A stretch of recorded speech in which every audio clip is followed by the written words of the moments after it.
Você percebeu que o filme do Michael, ele endossa o discurso do pai dele, que deveria ser o verdadeiro vilão? É até difícil de encontrar uma forma de descrever esse filme como uma sinopse, porque é basicamente o filme do Michael, da infância até a produção do Bad, e parou por aí. Então é um filme que sequer contempla a história toda do Michael, mas também ele toma uma decisão de montagem, de ritmo, que acaba meio que resumindo tudo, passando por tudo muito rapidamente. E eu achei que esse filme fosse ser ainda muito pior em relação à reconstrução dos anos 60 ali, daquele momento do Jackson 5, e até que a construção que é feita para esse filme, dessa época, ela não é tão artificial quanto eu pensei que seria.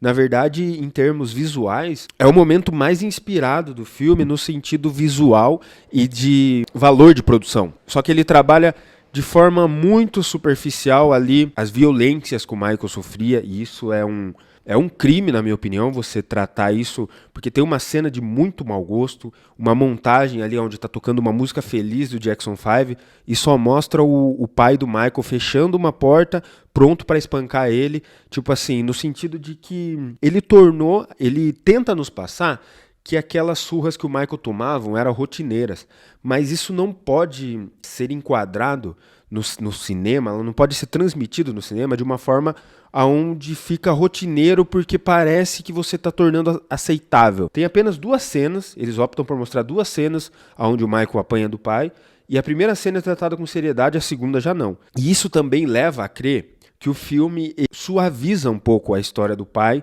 porque ele não é esse cara tão violento como o Michael dizia que ele era. Se você pegar a entrevista que o Michael deu para Oprah, naquele relato do Michael ali, você tem mais profundidade e mais dor em relação ao que ele sofria nas mãos do pai dele do que todo esse filme tenta construir.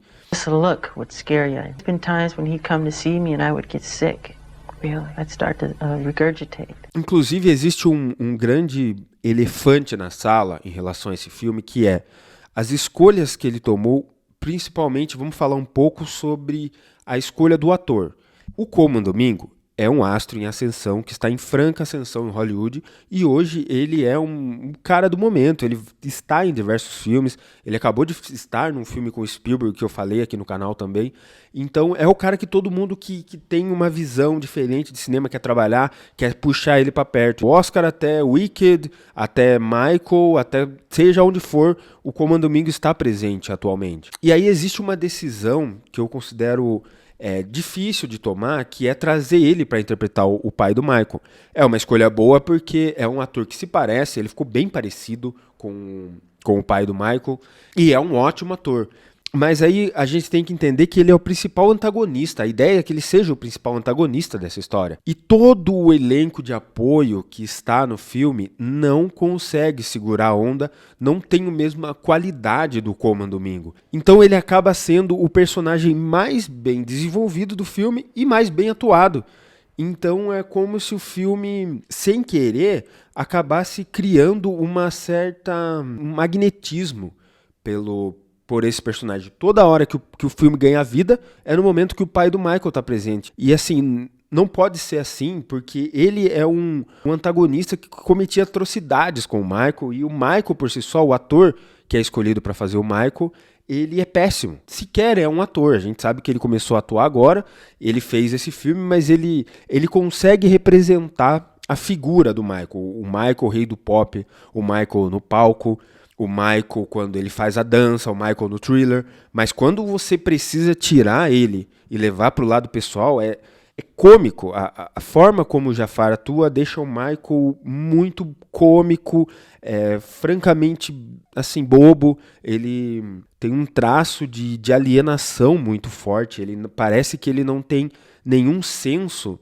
do que está acontecendo ao redor dele. Parece que ele está ali dentro do mundinho dele, brincando com animais, brincando com macaco, brincando com lhama. E aí me parece que os irmãos do Michael estão na produção desse filme, é o olhar deles sobre o Michael, que olham para o Michael como um bobo alegre, como um moleque que ficava ali brincando com o animal enquanto eles trabalhavam, entendeu? Então essa decisão de você pegar um ator praticamente amador para contracenar com o Como um Domingo, é uma coisa que acaba favorecendo a narrativa pro ponto de vista do pai dele, porque você fala, cara, esse ator tá engolindo esse outro cara. E aí a forma como eles optam por mostrar o Michael fala, meu, esse cara é um imbecil e o pai dele tá com os pés na realidade, entendeu? É como, eu não sei se intencionalmente, mas o filme acaba, sim, olhando e concordando com diversas formas do ponto de vista do pai do Michael. E existe, assim, para além da escalação do Como um Domingo, existe um carinho maior com o personagem do Joe Jackson. O momento em que ele está em cena são os momentos mais bem dirigidos. Eles colocaram uma lente, eu sei que fica muito falso, muita gente achou que é uma lente vagabunda, mas assim, o olho dele claro daquele jeito, cara, parece que ele tá com aquele olhar de quem tá procurando dinheiro a todo momento, sabe?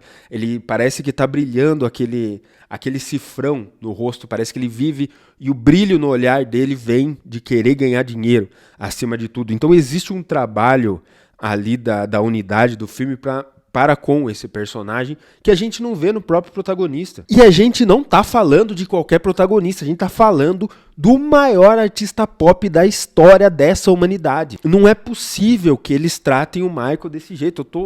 E aí, após a infância do Michael, o filme começa a entrar numa linha biografia Wikipédia que começa a passar pela carreira do Michael, mas de forma tão superficial que chega a ser ofensivo. Se você pesquisar, todo mundo quase sabe que o Michael fez uma colaboração muito interessante com Quincy Jones, que é um dos maiores produtores da história da música. Ele viu esse potencial também no Michael, que já existia, e falou, vamos levar esse cara pro disco music. Tem um documentário inteiro que eu quero assistir do Spike Lee, produzido pelo Spike Lee, sobre a formação do Off the Wall, que é o primeiro álbum do Michael. Então, tanto que cabe um filme só sobre a história da produção desse álbum, que ele já foi feito. Já foi feito um filme sobre isso. O filme que é para ser essa cinebiografia não toca nisso com uma coisa muito superficial. Parece que o Michael fez tudo ali em 2 dias, em uma semana, que ele era o gênio, que caía as coisas na cabeça dele e pronto. Ele já tá pronto, ele já fez, ele é meio predestinado assim nesse filme. E pior ainda, na produção do Thriller, parece que o cara fez o álbum mais vendido da história de um dia para o outro. E o Quincy Jones mal é citado nesse momento. Tem só uma cena da produção do Thriller, refazendo aquele teaser, e não tem nada de bastidores. A produção do Bad também, ele já tá tocando Bad, mas ele não fala nada sobre a produção do álbum, sobre as ideias que ele teve, sobre a produção dos videoclipes, que eu achei que pelo menos iria aparecer algo relacionado ao Scorsese, ao Wesley Snipes, que estavam na produção do clássico videoclipe de Bad. Nada disso, chega um momento do filme que a montagem fica tão acelerada que parece um time-lapse da vida do Michael. É tipo assim, produziu Off the Wall, produziu Thriller, produziu Bad e pronto. 2 questões principais que são centrais na vida do Michael, o filme cita como nota de rodapé, que é os problemas dele com o analgésico, que acontece após o acidente da Pepsi, e o vitiligo, que é uma coisa que ele vai fazer uma cirurgia ali, a mulher fala, qual remédio você está tomando? Ele fala, eu tô tomando remédio para vitiligo.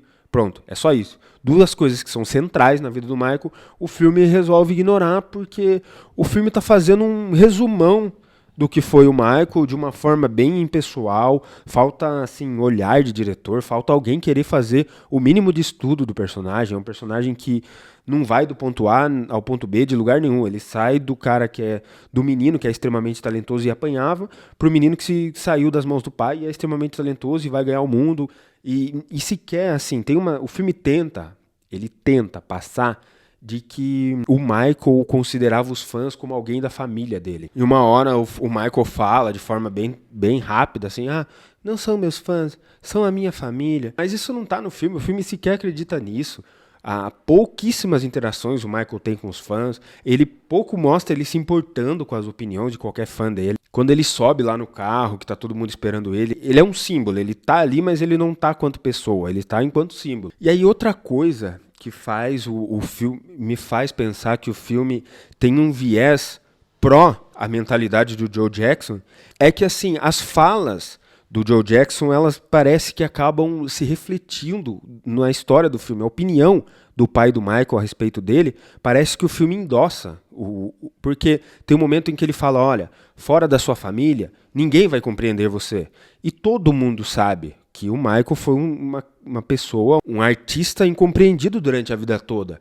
Você sabe que aquilo é uma verdade. Se você é fã do Michael, você tá vendo ali o pai dele falando uma verdade. Ou também tem outro momento. Cara, o ponto mais baixo desse filme é definitivamente o acidente do Michael na Pepsi.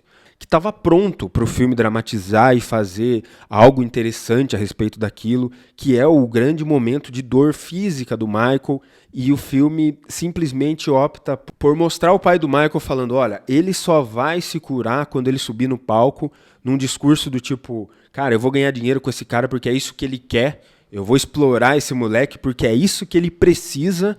E aí o filme logo em seguida, mas assim, parece que o Michael se recuperou em 2 dias, que ele se acidentou e 2 dias depois ele já estava em turnê, e aí ele tá tocando Human Nature e literalmente se curando no palco. Então o filme realmente ele tá corroborando a ideia que o Joe Jackson tinha a respeito do Michael, que teoricamente esse é o grande vilão desse filme, é uma inconsistência, uma incoerência ou sei lá eu não sei lá o que esse filme quis dizer com isso, onde ele está fazendo a sua última turnê com o Jackson 5, que o pai dele forçou ele a fazer, mas é um momento em que o Michael está completamente feliz, ele está mais feliz do que nunca, dançando e cantando, sendo que, teoricamente, ou de fato, esse era o momento em que o Michael mais estava cansado, onde mais ele estava sofrendo em fazer turnê, ele já não queria participar do Jackson 5, do projeto do pai dele, ele queria seguir a carreira solo, e o filme mostra isso, é uma sequência gigantesca de música, toca a música inteira basicamente,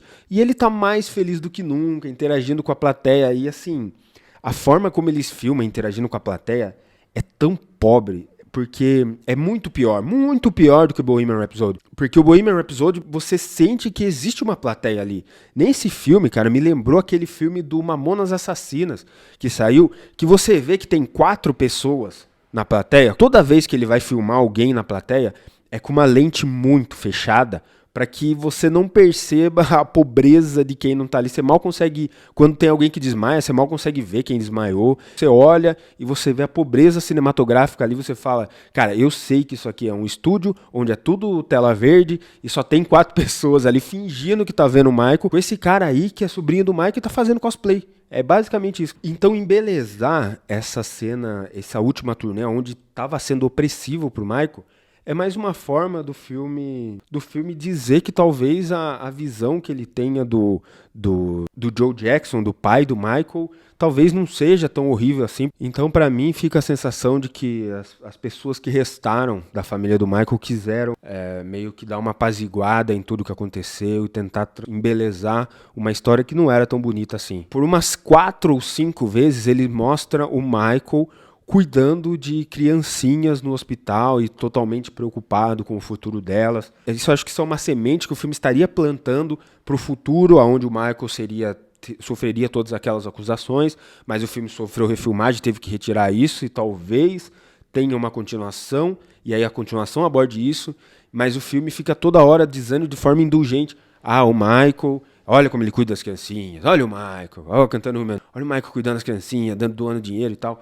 E, cara, isso fica panfletário, fica tão pouco orgânico que você fala, tá, eu sei que o Michael era boa pessoa. E tem isso também, o filme ele conta muito com o conhecimento prévio da gente, porque o Michael foi uma das figuras mais expostas da história da humanidade e mais documentada, então você sabe quem é fã dele sabe de quase tudo a respeito dele, então o filme usa desse conhecimento prévio que provavelmente você tem a respeito do Michael, para ser extremamente preguiçoso, para não se aprofundar em nada do tipo, você sabe, ele é como se o diretor, os roteiristas, o produtor, seja lá quem for, chegasse para você e falasse, você sabe que ele produziu Off the Wall com o Quincy Jones, né? Eu não preciso mostrar isso. Você sabe que o Scorsese estava lá no Bad e ele fez um vídeo muito louco com o Wesley Snipes e foi muito da hora. Eu não preciso mostrar isso. Você sabe o que aconteceu ali na composição do Thriller. Você sabe que ele saiu. Você sabe. Então eu não vou te aprofundar em nada, porque absolutamente tudo você sabe. É o rei do pop. Então vamos para as musiquinhas. Vamos tocar as musiquinhas do Michael. E eu fico triste que hoje isso funcione. Tá? Com a audiência, muita gente gostou de terem oferecido tão pouco para um artista tão rico, para uma história tão rica, para um artista tão talentoso. Para mim, é um dos piores cinebiografias que já fizeram. E assim, basicamente os produtores falam assim, pô, toca as músicas que os caras vão gostar. E aí o público fala, mas tinha as músicas, nossa, eu me senti dentro de um show do Michael assistindo o filme. E aí o filme é um baita sucesso. E é triste a galera aceitar que uma representação tão superficial de um artista que era tão incrível. E enfim, com o sucesso desse filme, é prometido aí talvez uma segunda parte. Eu acho que assim, a gente tá falando da história de um dos maiores artistas de todos os tempos, então, cara, dá pra salvar, dá pra fazer um segundo filme decente, basta ter vontade, e eu acho que eles não têm. Eu adoraria que o Anthony Fuqua, que é um diretor que não tem nada a ver com filme, com biografia, foi escolhido para fazer. Eu adoraria que ele não voltasse para a continuação, que trocassem ele, mas eu acho que, dado o sucesso que foi feito, muita gente vai atrelar a visão dele esse filme do Michael ao sucesso. Então eu acho que ele só não volta se ele não quiser fazer mais essa história mesmo. Eu espero que ele não queira. E porque uma das coisas que falta nesse filme é que ele é um filme que falta visão. Eu acho que qualquer fã do Michael faria um filme melhor do que esse que foi feito. Porque, cara, existem diversos fãs do Michael. O Michael foi um artista tão rico, teve uma história tão grandiosa na cultura, que ele tem diversos formatos de fã. Cada fã tem suas próprias características. Tem fã que é obcecado pela época do Jackson 5, da época dele menininho. Tem fã que fala que a melhor época dele foi ali. Tem fã que é obcecado pela parceria dele com o Quincy Jones. Tem fã que enxerga no Michael essa visão meio messiânica de ser um cara que queria salvar a humanidade acima de tudo. E tem fã que é obcecado por essa última fase da carreira do Michael, onde ele trabalhava muito essa exposição, onde ele falava muito sobre como ele não queria estar exposto e queria ter uma vida normal. Essa síndrome de Peter Pan dele. Tem fã que é obcecado por essa parte da vida do Michael também. E qualquer um desse tipo de fã faria um filme melhor porque se aprofundaria em alguma coisa. O que falta nesse filme é isso. A visão de um diretor que buscou se aprofundar em contar uma história de um ponto de vista. Esse filme ele quer abraçar todos os pontos de vista e acaba não tendo nenhum, não tendo visão nenhuma. E tem como fazer isso em cinebiografias. Você tem a Rede Social do David Fincher, que é uma cinebiografia que aponta diversas contradições e complexidades em relação ao Mark Zuckerberg. Você tem um filme do Johnny Cash, que fala muito sobre o momento em que o Johnny Cash caiu nas drogas, em analgésicos, e como ele era uma figura difícil de lidar. E tudo isso está no filme, no Michael, que o próprio filme do Michael poderia trabalhar nisso, e não acontece. Então dá para fazer algo melhor do que isso que foi apresentado, basta querer, enfim. Muito decepcionante a história do Michael, principalmente porque além de rasa, é mal intencionada, por querer ou sem querer, acaba meio que endossando o discurso do pai dele. Eu acho que é a pior coisa que poderiam fazer com o legado do Michael. Enfim, fico por aqui, é só um desabafo sobre o filme do Michael. Como uma pessoa que gosta da história do Michael, fiquei muito decepcionado, porque eu gosto do Michael e também gosto de cinema. Eu acho que você não precisa esquecer que você sabe o que é um bom filme, só porque você é muito fã de um artista. E se você concorda, se você discorda, deixe seu comentário, deixe seu like, e é nóis.